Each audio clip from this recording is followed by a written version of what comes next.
All right, so welcome to our summer seed saver or our seed saver series, and this is on saving your summer seeds, presented by the San Bernardino County Master Gardeners. We've already done I think this is part 4 of our series. We did one on seed saving basics, we did one on plant breeding basics, we did one on planning your summer seed garden, and so those can all be found on our YouTube channel. And here today we're going to talk about harvesting and cleaning. So we're going to talk about where to find the seeds, about how to harvest them, how to clean and store them, and just tips to ensure that you have seed viability. One thing I found is that, and lots of people have found this, is that it's very easy to find seeds on your plant and harvest them, but making sure they give you what you want is a challenge. Oh, the other one we did, this must be part 5. The other one we did was pollination traffic control. And so, pollination traffic control, controlling how things get pollinated, and understanding a little bit about how seed pollination and essentially breeding happens will help make sure that you not only can harvest the seed, but the seed gives you what you want. This is a cool little device here where the seeds fall through the funnel, and there is a little vacuum, I'm guessing, and a vacuum, yeah. And so then the seeds, the heavier part of the seed falls down, and then the chaff comes off to the side through this little vacuum apparatus here at the top. It's amazing when you look up seed cleaning processes, or like you look at commercial seed companies, it's pretty kind of like basic, and it's a lot of MacGyvering if you're old enough to know who MacGyver is. But just there's a lot of ingenuity and a lot of creativity that goes into how to get a seed clean. So here you can see at the bottom, the seed is very clean. One thing I always try to keep in mind when I'm asking myself, is this seed clean enough? Is I try to think of how that seed might, and especially when we're talking about vegetables, I try to think about how that seed might come in a package if I was to buy the package at the store. And so we'll talk more about the reasons to clean off your seeds in a little bit. But let's dive into where to find your seeds. Whoops. So what we're trying to do with any kind of seed saving is to replicate nature's processes. We want to allow the fruit to fully ripen and the seed to fully mature. We want to collect the seed right before or when it would be ready to fall to the earth. And that's where we step in and we clean it. And nature would normally have some sort of process of maybe not cleaning, but preparing it. And then we want to store it. And, why do you want to store seeds? For a lot of our vegetables, we're storing the seeds because when the seeds are mature, then maybe it's not time to plant that seed again. So if you have a late season tomato or a watermelon or something, by the time you harvest those seeds, it's not time to plant them again. So that's why we're saving them. Some things like lettuce or radishes, you could harvest those seeds and probably replant them right away. Same often with carrots. Or maybe you're trying to share the seeds, or maybe you're just trying to build up your own seed stockpile. But we want to make sure we're removing as much organic matter as possible to try to keep those seeds from succumbing to like bacterial or mold situations. So that's what we're going to talk about today. And then you want to replant that seed at the appropriate time. I can't remember if it's in a later slide, but you want to make sure you don't sort of hold on to your seeds forever because the seed viability will go down as the seed ages. The seed can last for many years, decades, centuries, perhaps, if stored in the right conditions. But you want to ideally grow them out every year or two because the viability may go from 90% down to 30% within just a year's time frame. So, and the other recommendation is, so if you have this favorite tomato and you save those seeds and it's a really precious or delicious variety, maybe don't grow them all out in one season in case you have like a dampening off or fungal situation with your sprouts, or in case you have like a squirrel invasion or something. So, a good practice, and a lot of commercial seed companies will do this where they will grow stuff out every, half of it or some portion of it every year, and then the other portion the next year, and so they sort of alternate. The Seed Savers Exchange, a lot of times when we share information with the Master Gardener, from the Master Gardeners, then we share university resources. But seedsaver.org is a great resource for just to make the website a little easier to read. So the Seed Saver, even though they sell seeds, they have a lot of great seed saving information, and the university resources fall short because for the general public use, because a lot of their seed saving and growing and harvesting information is for people on the commercial or large scale level. So if you wanted to look up carrots, they definitely have information on saving carrot seeds, but it's going to be targeted towards somebody growing acres and acres. And then you would look up like radishes, then you would look up tomatoes. And so none of that information is really together. Whereas with the Seed Savers website, they have all the great resources together. And each of the last presentations we've done that you can find on the YouTube channel. Then we have their seed saving isolation distance guide, which is just my go-to. And they also have a great gardening terms guide. So we're not going to go too much into that today. Also, the Northwest Edible, I believe it is native. I can't remember which website this is. But they also have a terminology page if you want to check those out. Oops. So finding your seeds and where they are. It seems silly, but when I started seed saving and actually harvesting and being ready to harvest, kind of like I just thought like obviously the seeds would be, I don't know, it just seemed like it was way more intuitive where the seeds were. So we're going to go through a bunch of pictures of where the seeds can be found. If you guys have any questions, I'm going to talk a little bit about these are all things that you can harvest in the summer. I'll talk a little bit about each plant as we go. And then I'll just show you guys the examples for cleaning dry seeds, how to ferment seeds. It's a pretty straightforward process. So we're going to spend about, I'll watch the time, about 20 minutes or so ish, just going through these different plants and sort of some things to know about harvesting them. But these are all the warm season characters that you guys should find. So beans. Beans are beans are in the legume family. One thing that, and I don't know all the families now that I'm telling you how important it is, but getting to know your families and even organizing your seeds by family. I'm trying to get more seed libraries to organize their plants by family. So you have cool season vegetables and warm season vegetables. Your cool season vegetables are ones that can tolerate the short days, tolerate the colder soil, do better in damper conditions, and also tend to go to flower when it's warm. So those are things like in the brassica family, like your broccoli and your cabbage and your kale and your cauliflower and your Brussels sprouts and a few others in the brassica family. Things like your lettuces do really well in the cool season, but also in the right location in your yard can do well in warm season. And things like celery and peas, which are in the legume family, those do well in the cooler temperatures because then they're going to be more tender. Beans are your legume, warm season vegetable, and probably favas, although favas are really kind of like do better in the cool season.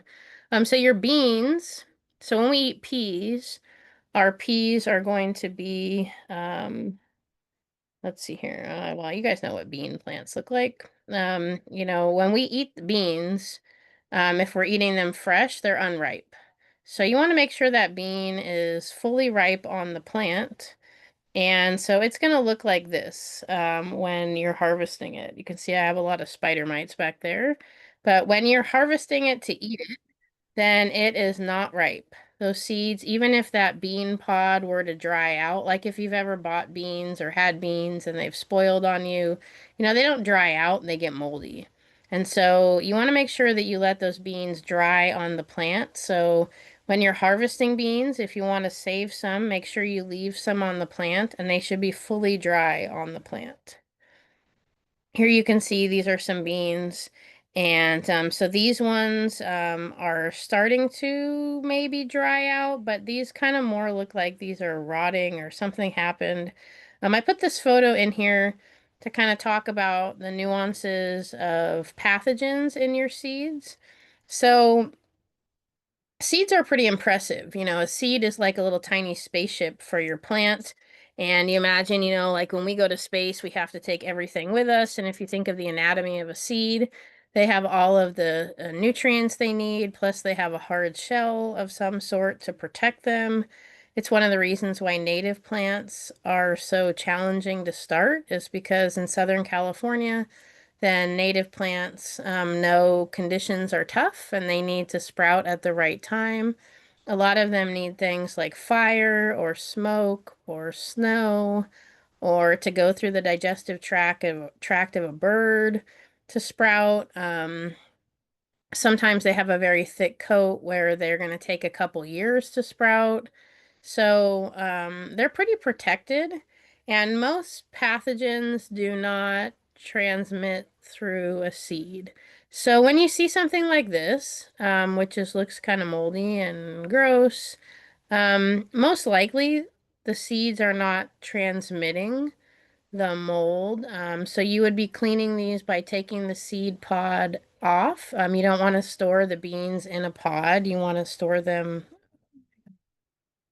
you want to store them again, thinking about, so you want to take these out of the pod and you want to think about how they would be when you would buy them from the store.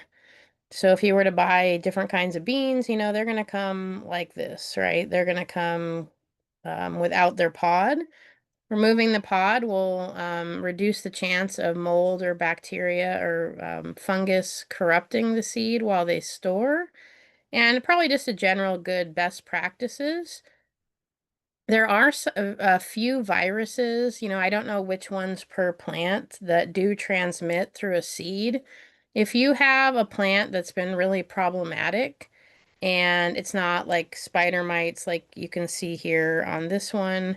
You know, we've got a lot of spider mites. These spider mites are not going to overwinter with the seeds, especially if I take the pod off and kind of, you know, dust them off, or, you know, the spider mites are not going to have any food. You're not going to transmit insects. If you take off the pod, you're not really going to transmit fungus or mold. But if you have had some sort of like virus, like tomato mosaic virus, I don't know which ones transmit through seeds, but if you've had something that's really problematic, you might not want to consider saving those seeds. But for the most part, seeds like this, once you take the pod off, they should be ready to go and you should be okay for the next season. And especially if you have something mysterious, this is a great time to reach out to the helpline. I would be suspicious about saving seeds from something which has a virus, but for the most part, even viruses are not transmitted through seeds. So then the next one we have is beets. I know that beets can sort of fall in the cool season, but sometimes they'll roll over to the warm season. Here are some beet seeds. This is one where I was sort of like unclear what the process was, but kind of it's cool. So here's the beet flowers. And then they'll make these. A lot of times they're not as pretty as these ones, but they'll be kind of green. And then they'll just sort of somewhere inside of that flower, it just sort of like this looks like the process. It turns into the little seed. So you're storing that beet seed. Um, and they look like little grape nuts or little rocks like this. And so that's the beet seed, and that's coming out of that flower. So if you do have beets, and usually I'm pretty sure when beets have gone to, I'm not a huge beet eater, but I'm pretty sure when beets have gone to flower, they're often pretty tough and maybe not edible, but consider letting them go to flower, or if they do go to flower, save those seeds. Beets do crossbreed pretty easily with other brassica plant. Is it in the brassica family? You can tell I'm not a huge beet eater here. Let's look it up real quick. So this is the process if I'm like, oh, is this seed gonna give me what I want? So you can harvest beet seeds all day long. Okay, you can be like, yes, I've got my beet seeds. And but then when you plant your beet, is it going to give you that enlarged root? I don't think beets are a stem. So is it going to give you that large root? Well, I would look up. So here's our chart that you can find on the Seed Savers Exchange Guide. It's under the isolation methods section. And so if we scroll down here to beets, oh, see, beets is in the amaranth family. I was doubting my crossbreeding. So it's not in the brassica family. Beets are do though crossbreed with other amaranth plants, and it says that they need about 800 feet isolation distance, and it's wind pollinated. And so what this chart tells me is that if I had any other amaranth family plants, like if you were growing bunch of amaranth next to your beet, then you might not get that enlarged beet bulb. You might get somewhere between a regular amaranth plant and a regular beet. So you might not get what you expect. It might make a beet seed, but it might have cross-pollinated. It's telling me it's pollinated by wind, and that means that, when I see something that's wind pollinated versus self or insect, it's more likely it has crossbred. And the pollen can travel 800 feet to a mile. So it crossbreeds pretty easily. But the other thing it says here is that it's a biennial. And that means that it's not going to make its fruit or its flower in the first season, it's going to make it in the second season. So what's probably happens with beets is if you have a beet, it will die back at the end of the season, and then it will grow a flower stalk the next year. So what all of this is telling me is if I was saving seeds from beets, I need to leave it in the garden a little bit longer, and I need to be mindful of any other amaranth plants that I have planted nearby. Mostly I just showed the beets because I think the seeds are kind of cool. Okay, let's keep going. Carrots are another biennial plant. And with carrots, one of the things that I did was that I had a school garden that I worked with, and I was like, oh, kids, we have this carrot we forgot to harvest. Let's let it go to flower. I knew it was a biennial plant, so I knew that it wasn't going to go to flower that first season. It doesn't take 2 years, so the carrot will make its stem and its leaves, and then the leaves will die back when it gets cold, and then it will send up the flower the following spring. So it's really like a 1 year or an 18, 15-month process, but it takes the second season. Sometimes if the carrot or other biennial plants feel stressed out, they will go to flower in that first year. But in general, you need to probably leave it in the garden for another year. But I only saved one carrot plant. And so then what happened was I had my carrot flower. It's a beautiful flower. They call it an umbellar flower, kind of like an umbrella. And it's great because a lot of pollinators need that structure to feed on based on their mouth parts and where their feet are. So a lot of insects really appreciate these flowers. It's a beautiful flower on a long stalk. These are what the seeds should look like. And my seeds, I only had one carrot, remember, and my seeds look like this, but when you pinch them, they were totally hollow. So going back to the chart, I went back to the chart and I saw, oh, you need 5 carrot plants to get a viable seed. So even though I saved it and it had one flower, I needed more than one flower to get viable seeds. You may only need 2 or 3, but just know if you're saving carrot seeds, you want several carrot plants because my carrot seeds looked fantastic. And when you pinch them, they were totally hollow. There was no embryo inside. This is what a dried carrot flower looks like. This is an interesting one because, so remember back to the other photo. Um, um, Things have gone horribly wrong here. Just a second. Remember back to the other photo, this is what they look like when they're ready to store. And you can see they've got kind of like these little hairs on them. I don't think these seeds are fully mature. So in looking at this, these look like these are still, um, like this was maybe harvested too early. Generally for a seed that needs to be dry, it's not contained within a fruit, then it needs to be dry on the plant. So it's possible these are viable, but I do not think that they are. I think that these were harvested too early. And so it should look like this, but brown. And they don't fly away. They're nice and contained. They're not like a lettuce seed or something. So those are pretty user friendly. Here's chard. Chard is similar to beets. Sort of look like little grape nuts. Here they are on the plant. I think they're really pretty, kind of unusual looking. And so each one of these little nodules will make the chard seed, and this is what it looks like when they dry up. There's your little grape nuts. And you'll just harvest those and store those and clean off any extra plant material, but those are the seeds. Here's lettuce. Lettuce is, let's look it up, but I don't want to say the wrong thing. I feel like I know, but lettuce is in the Asteraceae family. And so lettuce looks kind of like a dandelion. Here are the little lettuce flowers. And here you can see that they're kind of a creamy white. So you have the little, so the lettuce is when you think about how the lettuce, you can tell a lot about a plant by how the seeds are shaped. And so the lettuce has like a little um, parachute or a little parasol. So there's the seed, and then it has this little part so that it can fly away in the wind, and it really does fly away.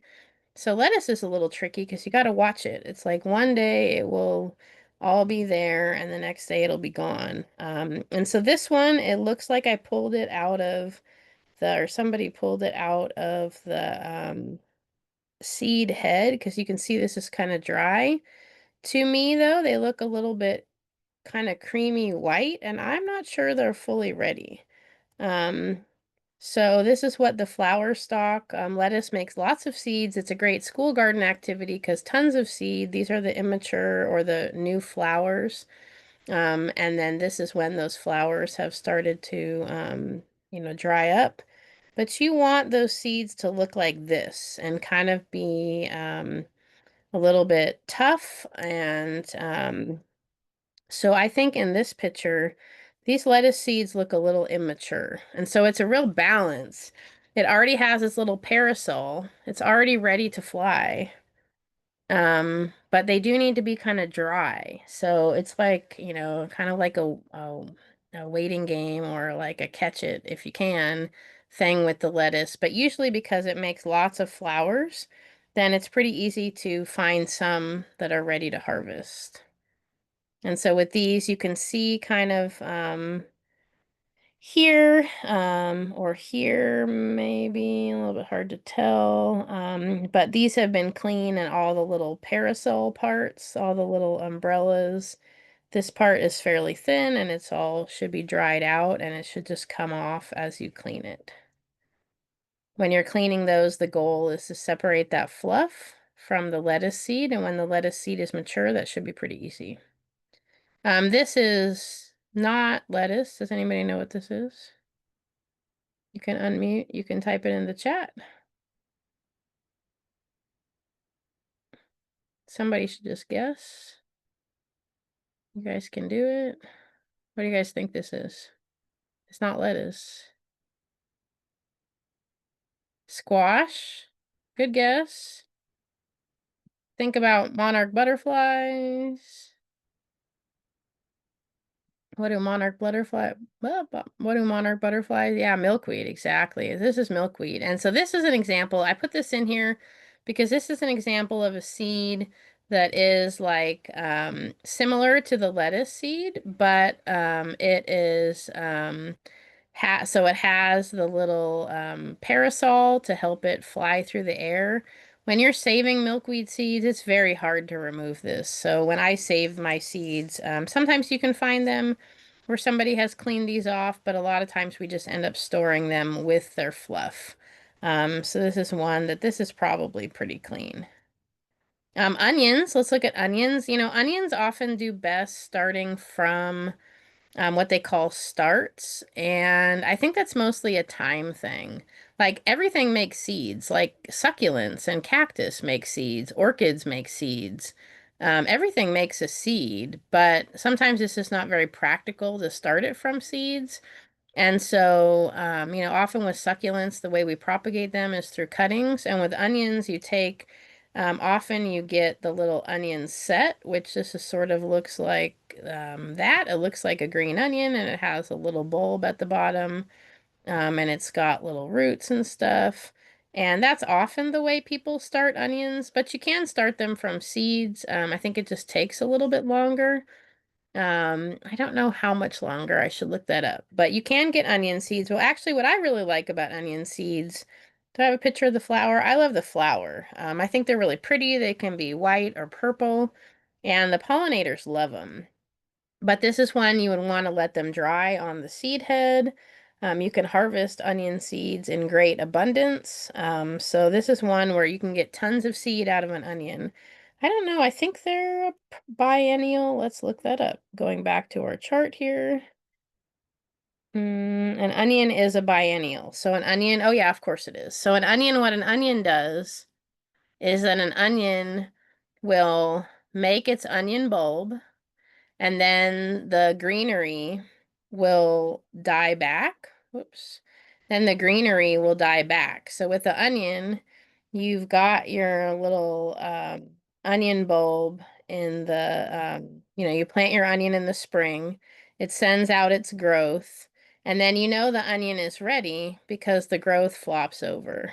And this part starts to dry out a little bit. And then you know it's ready. And then what happens is if you didn't harvest the onion will lose its foliage, it will dry out, it will overwinter. And then what will happen is the onion's purpose of making an onion is to store energy for the onion to the next year to send out its beautiful flower stalk.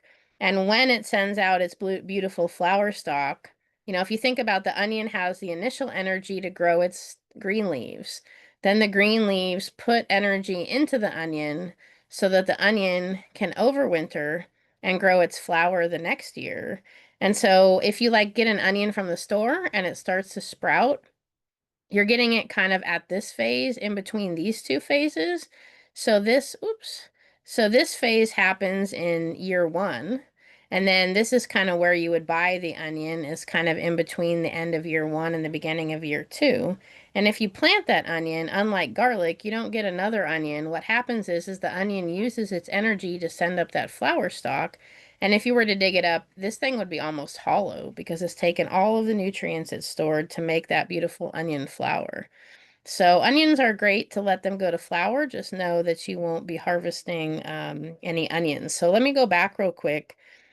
So for your lettuce, then usually, for your lettuce, you would let it, like if you had a leaf lettuce, you could harvest leaves off the lettuce and keep harvesting it and then let it go to flower. As like sometimes you can just tell you're not going to get any more leaves or they're getting smaller.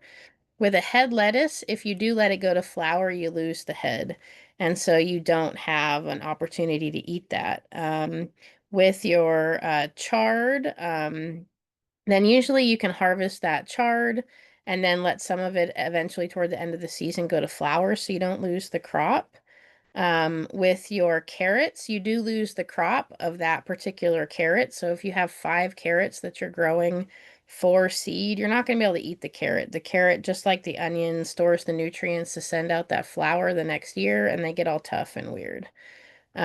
For your beets, it would be the same thing where you would lose the beet that you grew for the seeds.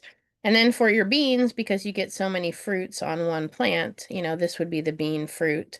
Then, you can get a crop of beans that you eat, like a green bean, and then also harvest some. And then this would be your dried bean as well. So some varieties are going to be like a green bean, green bean type variety, and then some of them are varieties that are known for being good as like a dried bean, like a navy bean or a pinto bean or something like that.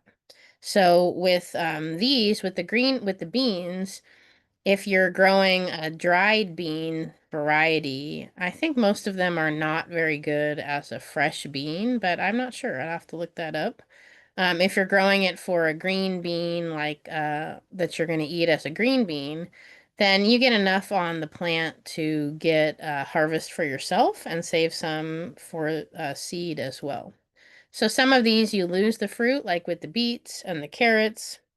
Some of them, like with the chard and the lettuce, then you can get some of that crop.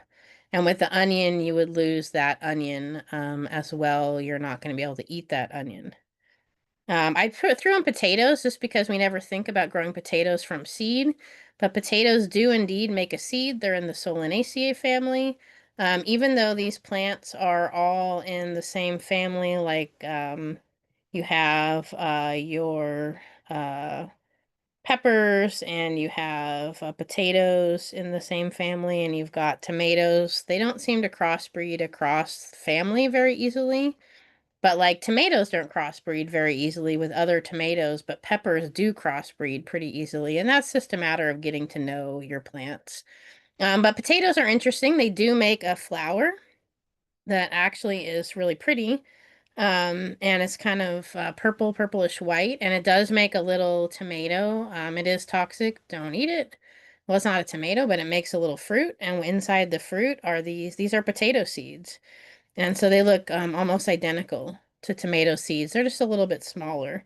And the way you would harvest those, and this is the way you would harvest like berries as well, is you want to get those seeds out of the pulp, or this is one way. And like with blackberries or something, you put them in a blender. But what I've seen done at the botanic gardens where they harvest some native berries at the California Botanic Gardens is they modify a blender and they put a weed whacker whip on the end of the blade so it doesn't damage the seeds.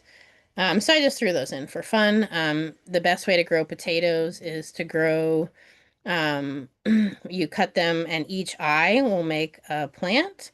And the general, like the official recommendation is to only buy, what the heck are they called? Only buy the little potato start cube things from a reputable source, just to prevent the great potato famine, bacteria, virus, whatever it is. Um, so the official recommendation is don't start potatoes you get from the store. This is the white potatoes, not the sweet potatoes. But if you were to start them from the store, it's just that little eye. You would cube them and let them dry. And then when you let them dry, you would plant them. So anyways, but they do have seeds. Okay, moving right along. So you got your radishes. Here's your radish seeds. This was another one that sort of perplexed me. I expected the radish seed to come out of the flower. It does come out of the flower, but they actually turn into little like bean pods. And so this is what a radish seed pod would look like. If you look at the Seed Savers Exchange chart, radishes are an annual, but they're in the brassica family and they crossbreed really easily. So if you were growing other brassicas, one of the nice things about growing a summer radish is you don't grow too many things in the brassica family in the summer, but there's a lot of radishes that are heat tolerant, and not a lot of people, including yourself, are probably not growing a lot of them, so they probably are less likely to crossbreed in the summer than in the winter when there's other plants in that same family. So there's the radish seeds. Here's spinach. And here's a cool spinach seed. There's a lot of variation in spinach seeds. And I think it was this one that, who was it? Like Thomas Jefferson or somebody sewed it into his shirt, his pocket. And so he wanted to bring them over from England, his favorite, I think it was spinach, and sewed them into his jacket. But a lot of variation in spinach seeds. And just like Swiss chard, they come along the stem. Here's turnips. Turnips look very similar to radishes. They make a flower and also will make a seed pod, which looks very similar to a broccoli. Melons. So your melons, when you harvest melons, those are ripe. And you think about it, the seeds are hard, and so when a melon is harvested, the stem has dried and those seeds are ripe. This is what a melon seed is going to look like. The melon seed does not need to be fermented like tomatoes and cucumbers. It just needs to be rinsed off. And you want to make sure that even though it is ripe in the plant, and you don't need to ferment it, you just need to rinse it off. You want to make sure that you let it fully dry before you store it to reduce the chance of pathogens. All of your squash here, your hard winter squash. Oh, I should have put, well, I didn't, oh well.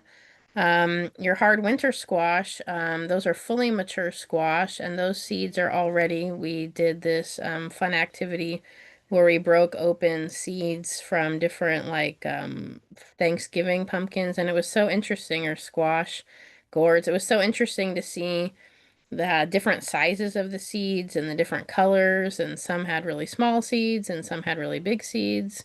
But these, all the hard squash are mature when they harvest, and so those ones are ready to go.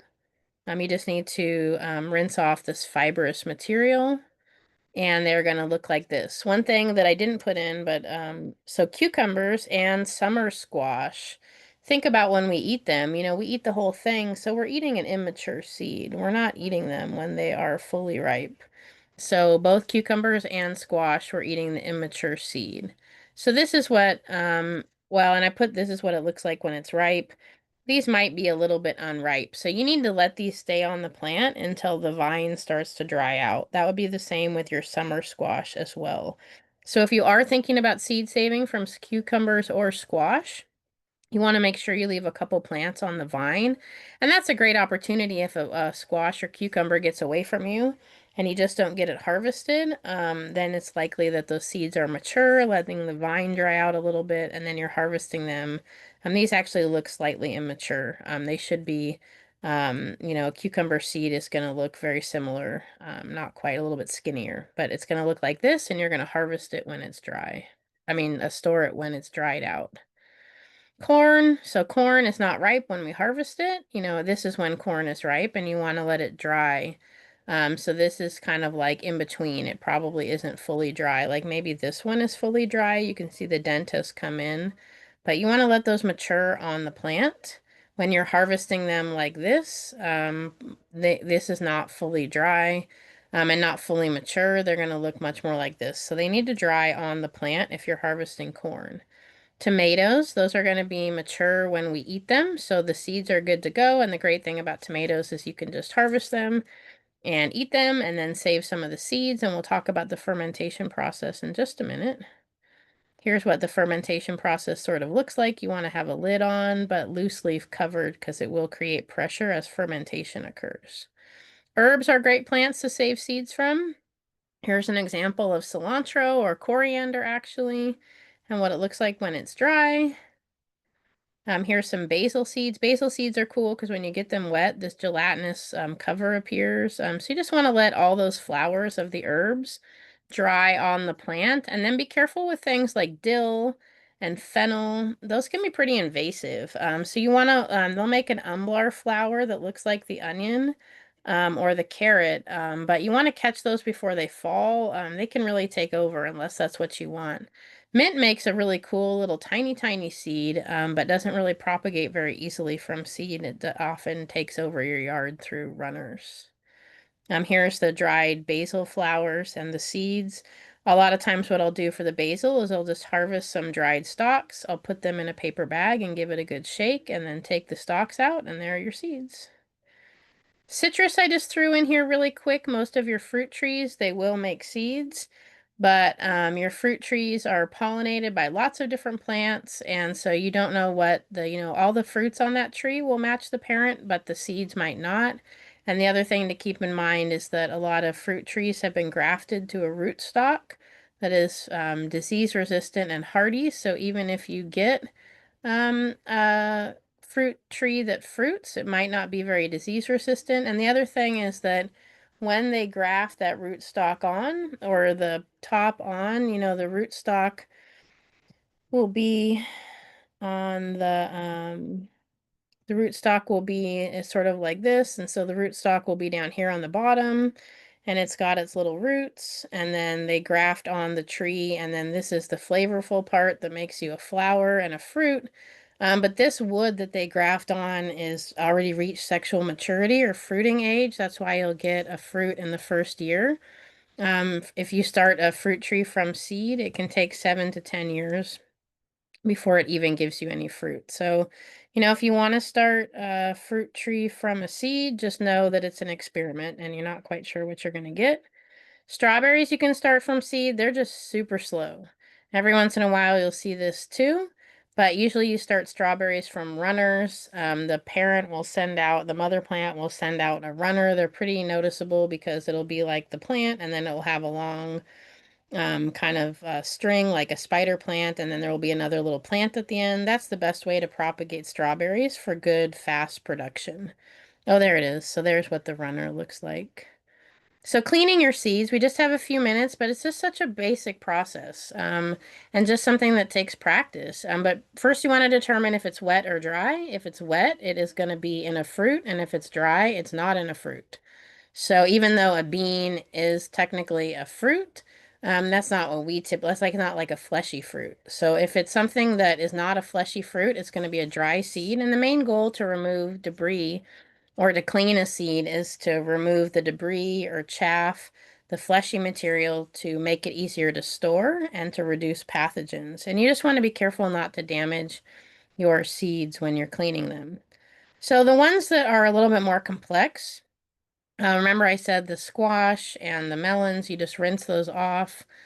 For berries, you essentially just rinse them off, but you got to break that little seed out of a berry. We'll talk about that in just a minute. But tomatoes and cucumbers have a gelatinous layer on the outside, and that one needs to be fermented off.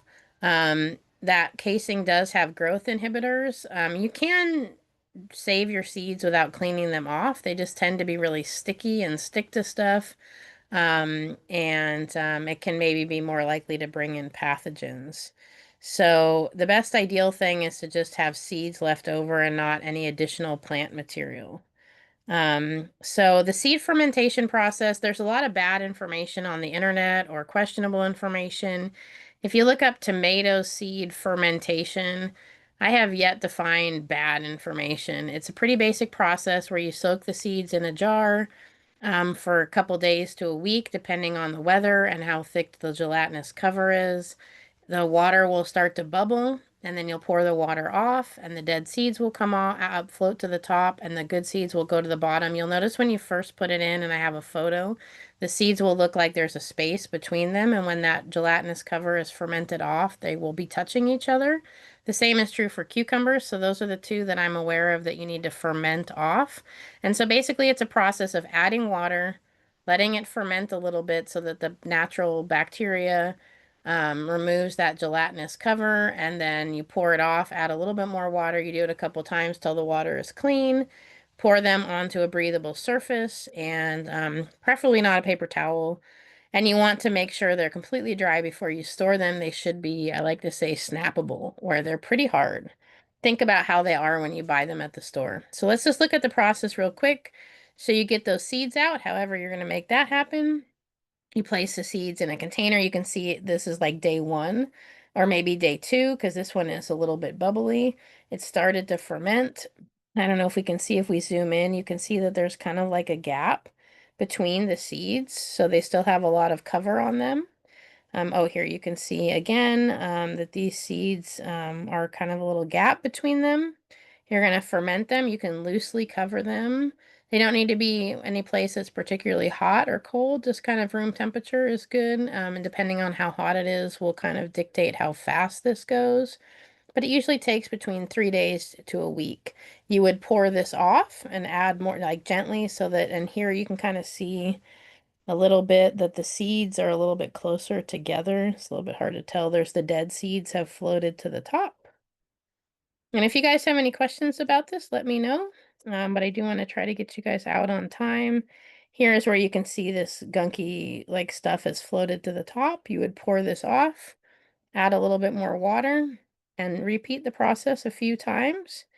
Here you can see these ones are clean. Probably the gelatinous cover is off, but this person could have been me. Probably did not do a very good job of like shake. You want to stir it a little, swirl it to bring the plant material up to the top and then pour it off. So there is a lot of plant material here, which is not ideal.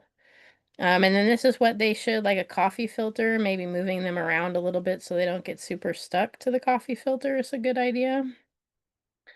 So they are pretty sticky. So just keep that in mind. And just make sure you label everything. This one, this person, it looks like they put these seeds in a blender. This is a lot of excess plant material. I would try, if you can, to just get the seeds. This will just take a long time. Berries, you can press them through something or smash them, but berries do so much better, either starting like strawberries from a runner or these kind of berries from a cane. They just grow so much faster. So I recommend you probably do it that way. So for your dry seeds, the main goal is just to remove that outside casing or pod or the remains of a flower. The process of cleaning dry seeds is called winnowing, and you just want to get creative. We've been doing this for thousands of years with some form of threshing. Here, it's probably rice or some kind of wheat.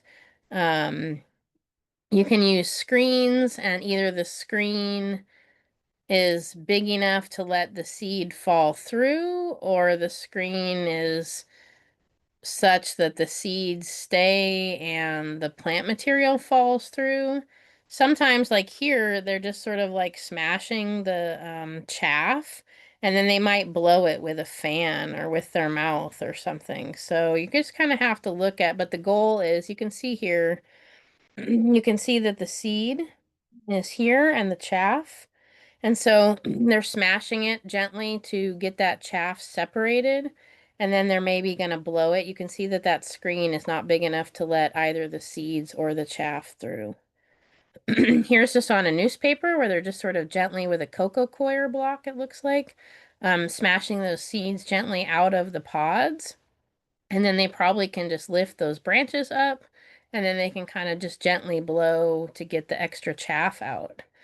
Here they've used a screen that it looks like there's probably seeds on the bottom. So this screen may be the size to let the seeds through, but not this plant material through. You can see actually that it doesn't seem to be working very well because there's a lot of plant material down there.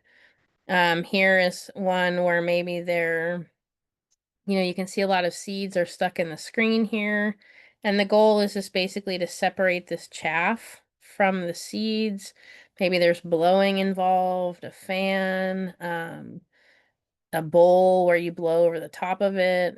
So this is where you sort of get creative. There's lots of different sizes of screens that you can play around with. You can buy stuff like this. And again, the goal is either to let the seed fall through and the chaff stays on top, or that's generally the goal of these screens. Or they're there so you can like use a block and sort of separate stuff. So not recommending that you need to like buy this stuff. These things are pretty easy to make, and you just buy different sizes of screens. So you can see they're not cheap, but they're probably pretty cheap to make. I did actually end up buying these. They're pretty cool. Never used them. You can make them with a tub. Here, somebody has cut out the bottom of a tub. This is like a really fine screen, so I'm not really sure what the goal of this is, or maybe it's just the photo, but you want to think of the gauge or the holes in the screen. Are they letting seeds through? Are they letting chaff through? Are they just letting dust through? What's the goal there?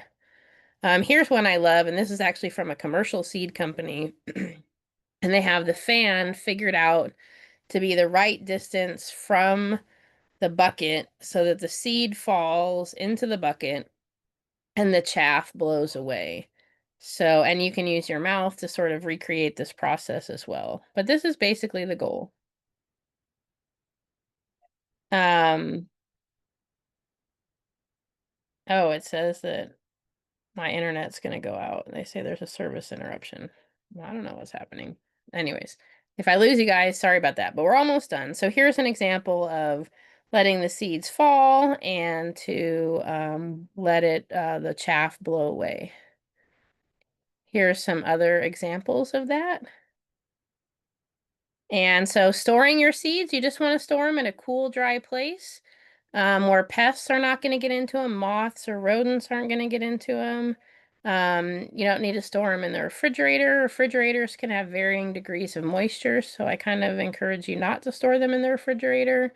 Make sure you label them, and I also encourage you, if you are, the tricky part about storing things in the freezer is that if there's any moisture left in the seed, think about a soda can when it gets in the freezer and the moisture expands and the soda can breaks or blows up. The seed can get corrupted through moisture, so this freezer is not ideal. The refrigerator some people use, but just remember there's varying levels of moisture. So I think any place that's cool and dry, and pest free, and just make sure you label everything. So you've saved your seeds. Now what? Grow them out every year if possible. Save them in labeled containers or seed paper. Seed paper can be a great way to store small seeds.